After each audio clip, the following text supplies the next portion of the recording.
Okay, I want to share this one with you. You might need this one day. So this is where I live, and I have internet connection. And on the other side is a building where I rented a space, right about here.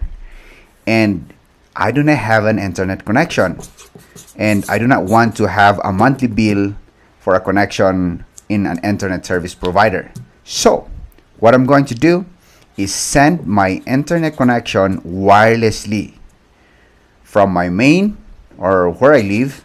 We'll call it site A, and the building would be site B. Okay? Well, of course, there are building structures in between, but the good news is there's a line of sight from site A to site B. Nothing's blocking us. Now, the devices we're going to use can cover up to 10 kilometers, okay, by specification. But in our case, it's not going to be 10 kilometers, okay? So I just want you to know that it can go that far. And I've been doing this one for a long time. In my case, it's just shorter. So let's go ahead. I'll show you the devices that I bought so we can go ahead and start setting up this setup, okay? So these are the devices. We have Lightbeam M5. I already unboxed them. I'm sorry I did not show it to you, but when you're going to unbox this one, you need to assemble them, and it has a very detailed instructions here on how you're going to assemble it, so that we're not going to waste time. So you can see it there on the floor. It's already assembled. It's quite easy. All right, this is our updated plan. Okay, so on the other end, we need to have the other device, and in the other end, we need to have the B device. So, example, this is our side A again. So we need to configure our Lightbeam M5. Then after we configure that one, we are going to connect it to our ISP router, or our router at home or at my place. Then configure this device so that it can communicate to the other side, which is our site B. After we would be able to connect to our site B, then we can connect our Lightbeam M5 to another access point so that multiple devices can connect to the Wi-Fi or internet. Okay, so that's the master plan. Now again, these devices can cover up to 10 kilometers. Now if you want more distance, like 15 kilometers, 20 kilometers, 30 kilometers or more, you better visit the website of Ubiquiti, because they have other devices that can cover those ranges. Okay, since our case is less than 10 kilometers, this is good enough for us. Okay, so let's start with side A. This would be the first device that we are going to configure. Now, to be able to configure these devices, we need to connect them to a PC or a laptop. So you can see the port at the back here. We need to connect a cable going to the power injector. Okay, so you can see the marking here, power over Ethernet, or PoE. That means it has power. And then you're going to plug it at the back. Okay, then you can see the indicator light here. That means this M5 is going to be powered. I don't know if you can see that. Okay, then the second port, we'll connect this one directly to our laptop. Okay, for now, because we need to configure it. After we configure this one, this is the part that we connect to the router. Okay, so for now, just directly connect it to our laptop to access this device. Jump into your computer or your PC, type in settings on the search bar, click on settings, then go for network and internet. This is the adapter that is connected there. Scroll down and go for change adapter settings. Here you can see the adapter that's connected to your M5. Double click, go for details. You can see that it's not getting any IP address. So go for properties, close that and go to properties. Then you go for IPv4. We need to set an static IP so that we can connect to the M5 device. Type in 192.168.1. Let's just use 100. Okay, on the subnet mask, just click here and it will autofill. Default gateway, no need. Just go ahead and okay, close. Then we go ahead to our browser. Pop up your browser. The default IP address for Ubiquiti devices is 192.168.1.20. Okay, there you go. We are able to connect. Click on advanced. Then click on proceed. After that, this is the first time that they are going to do this one. You need to put in UBNT as the username, UBNT as the password, and then select your country. Then you go ahead and log in. Okay, again, go ahead and type in UBNT, then UBNT for the password, then click login. Then this is a quick summary of your device, but we are not yet interested here. Jump into system, then try to change the password, or try to change something, and it will prompt you to change your password. So I'll just click on change. It will pop this window. It's time to change our password so that it will not be the default. So that will be up to you. I'll just go ahead and type in the password that I commonly use. Okay, change, and then you can also change the name here so that it's easier to identify your devices. I'll name this one as Site A. Then click on change, and then click on apply. Okay, we're done here. So let's go to wireless. This should be set into an access point, and on the SSID, set an SSID that you are going to use. Then scroll down, you're going to go into wireless security. Just use WPA2. Then type in the password that you're going to use to authenticate with the other device. Okay, so as simple as that, you can click change, then apply. All right, jump into the network tab. The network tab, make sure this is set to bridge. The next option, no need to change that. Then scroll down here. We need to change the IP address into something different because this is a default IP. So I'll just choose 251. Okay, then yeah, change. As simple as that. Go ahead and click apply. We're going to wait this one. The IP address on this address bar should change, so we need to wait for it because it's going to redirect that one. So the next time we're going to access this M5 Site A, the IP address should be 192.168.1.251.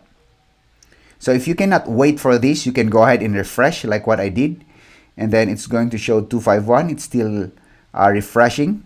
Okay, there you go. Let's go ahead and log in. Okay, so you remember that Site A is 251. Okay, all right. So this is a quick summary of the configuration that we did. So everything looks good.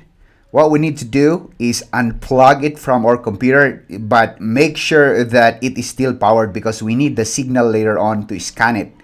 So just unplug the cable that is going to our laptop, then connect the second one so that we're going to configure the Site B M5, okay?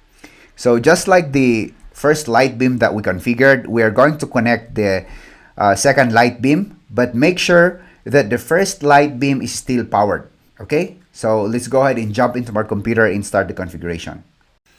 Okay, since the default of this is 192.168.1.20, we need to change that with 20. Then we're going to be directed to the first login page like what we had in the very first place. Okay, so we need to set the username, the default username, default password, then the country. Okay, then go ahead and accept login. All right, so same. Let's jump into wireless settings. Make sure that that is set to station. Then what else? Nothing. Let's jump into the network first. Then I want to change the IP address into 252. So remember, the first device is 251. This is 252. Now, if we're going to change this one and we still have the default username and password, it's going to prompt us to change the username and password. So that's what we're going to do.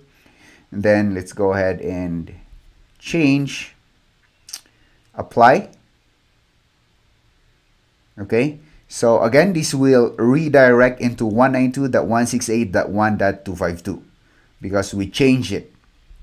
Now, my advice to you guys, every time you're going to configure a device, make sure to change the default IP into something different than the default IP address so that you're not going to run into some trouble later on. Let's just wait. And there you go. It loaded up. Go for advanced, proceed.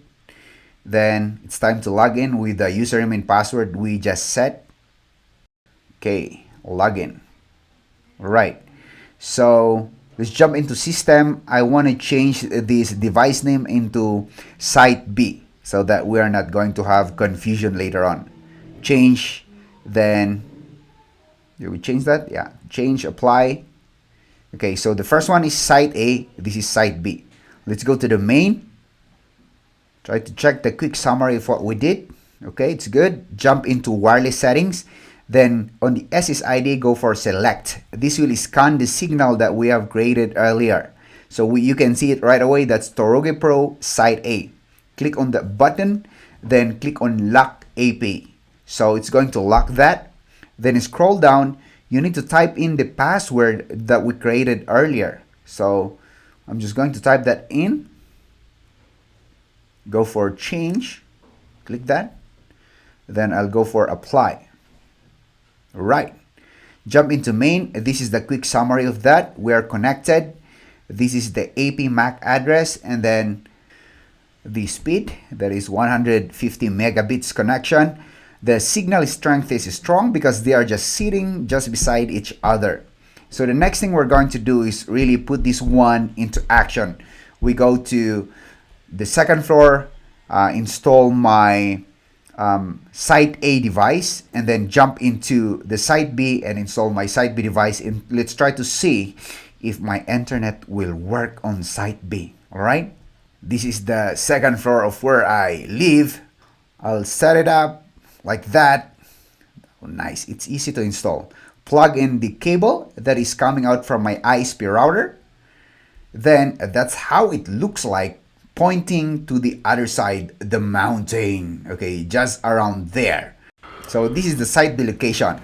The place that I rented where I'll be recording most of my future videos. Okay, we have the site B M5 that we configured earlier. We're just going to mount it in that corner, pointing in the direction where the site A is located. Okay, and making sure that we have the right angle for that. Let's connect the cable. We're good. Okay, let's connect that M5 to our laptop and check if we can connect to site A and have our internet. Okay, here on our laptop, let's go ahead and refresh. That is 252. We were able to connect to our M5. That is site B M5. Okay, just to be clear. Okay, username and password. Press. All right, there you go. As you can see here, we are already connected and we have a signal strength that is pretty good. Okay, we are connected to Toroge Pro network. Okay, so just try to jump in some configurations here, trying to see. Yeah, we're smooth. The thing is, we don't have internet yet because when we configured our M5, we set our network adapter into a static IP. So we need to change that. If you double click the adapter we're connected in, click the details, we do not have a default gateway. So the best thing we're going to do is go to priorities, IPv4, and set this one into dynamic. Okay, close. Then it's time to check our internet connection if we have. Try to check the status first. There you go, we have a new IP address with a default gateway and DNS. So we're good. Okay, close that, then go to Google. I'll open a new tab. There you go, we have Google. It means to say that we have a connection. Okay, now that we have that one working, you can unplug that cable from our laptop and connect it into a access point so that we're going to go wireless inside this office. All right. Yeah, you just configure this one as an access point and then you can connect your phone, laptops, and others. All right, now we were able to accomplish our goal and this is the setup that we did. Okay, now if it's your first time here on my YouTube channel, don't forget to hit the subscribe button, like this video because it helps this channel grow, and I want to see you on my next video.